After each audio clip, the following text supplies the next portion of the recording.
సింహపురి రాజకీయాలు రసవత్తరంగా మారుతున్నాయి. ఒకప్పుడు చక్రం తిప్పిన వారు ఇప్పుడు అడ్రస్ కూడా కనిపించడం లేదు. అంతలా సీన్లు మారిపోయాయి. విషయమేంటంటే మాజీ మంత్రి కాకాని గోవర్ధన్ రెడ్డి నెల్లూరు వైపు కన్నెత్తి చూడటం లేదు. ఎక్కడున్నారో కూడా తెలియదు. క్వాడ్జ్ అక్రమాల కేసులో తాజాగా సుప్రీంకోర్టులో ముందస్తు బెయిల్ పిటిషన్ వేశారు. అయితే ముందస్తు బెయిల్ ఇచ్చేందుకు సుప్రీం ధర్మాసనం నిరాకరించింది. క్వాడ్జ్ అక్రమాలు, భారీ ఎత్తున పేలుడు పదార్థాల వినియోగం, అట్రాసిటీ కేసులో A4గా కాకాని ఉన్నారు. పొదలకూరు పోలీస్ స్టేషన్లో ఆయనపై ఫిబ్రవరిలో కేసు నమోదైంది. గత 2 నెలలుగా పోలీసులకు దొరకకుండా కాకాని అజ్ఞాతంలో ఉన్నారు. ఇటీవలే హైకోర్టు కూడా ముందస్తు బెయిల్ నిరాకరించింది. తాజాగా సుప్రీంలో పిటిషన్ విత్డ్రా చేసుకోవడానికి అనుమతి ఇవ్వాలని కాకాని తరపు న్యాయవాదులు బతిమలాడిన ధర్మాసనం ఒప్పుకోలేదు. అక్రమ మైనింగ్ కేసులో మాజీ మంత్రి, వైసీపీ నెల్లూరు జిల్లా అధ్యక్షుడు కాకాని గోవర్ధన్ రెడ్డి అజ్ఞాతం వీడటం లేదు. ముందస్తు బెయిల్ కోసం అన్ని ఆప్షన్లు కంప్లీట్ అయ్యాయి. ఆయన కోసం పోలీసులు 7 బృందాలుగా ఏర్పడి గాలిస్తున్నారు. పోలీసులు 3 సార్లు నోటీసులు ఇచ్చినా కాకాని స్పందించలేదు. విచారణకు హాజరు కాలేదు. దేశం దాటి వెళ్లకుండా లుకౌట్ నోటీసులు కూడా జారీ చేశారు. ఇన్ని చేసినా 2 నెలలుగా అజ్ఞాతంలోనే ఉన్నారు. టెర్రరిస్టులే దొరికిపోతున్న ఈ రోజుల్లో కాకాని మాత్రం చిక్కడం లేదని సోమిరెడ్డి అంటున్నారు.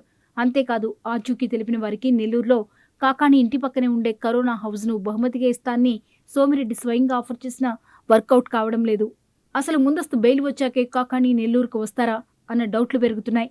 ఇప్పటికే అక్రమ మైనింగ్ కేసులో 10 మందిపై కేసులు నమోదు చేయగా అందులో కాకాని A4గా ఉన్నారు.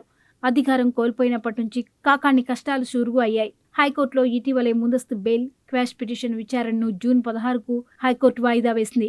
మరోవైపు కాకాని అజ్ఞాతం పోలీసులకు సవాల్గా మారింది.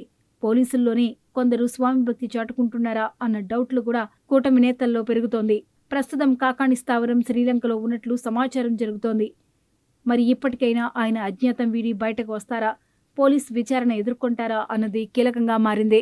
ఎలాంటి అరెస్టులకు, కేసులకు భయపడేది లేదన్న కాకాని ప్రస్తుతం పోలీసుల విచారణ నుంచి తప్పించుకుని తిరగడమేంటన్న చర్చ లోకల్గా జరుగుతోంది. ఇంత మాట్లాడిన వ్యక్తి ఇలాగైనా అజ్ఞాతంలో ఉండేదన్న పాయింట్ను వినిపిస్తున్నారు. మరోవైపు కాకానిపై టీడీపీ నేత, ఆయన ప్రత్యర్థి సోమిరెడ్డి చంద్రమోహన్ రెడ్డి తీవ్ర ఆరోపణలు చేస్తున్నారు. కాకాని చేసిన పాపాలన్నీ బయటకు వస్తాయని, ఎంత తప్పించుకున్నా జైలుకు వెళ్లక తప్పదంటున్నారు. సర్వేపల్లి నియోజకవర్గంలో భారీగా భూ దోపిడీకి పాల్పడ్డారని, తనపై 17 అక్రమ కేసులు పెట్టించారన్నారు. కాకాని డబ్బు కోసం గడ్డి తినడంతోనే పాపాలు వెంటాడుతున్నాయన్నారు. అంతేకాదు, కాకాని ఆచూకీ తెలిపిన వారికి బహుమతులు ఇచ్చేందుకు సిద్ధమంటున్నారు.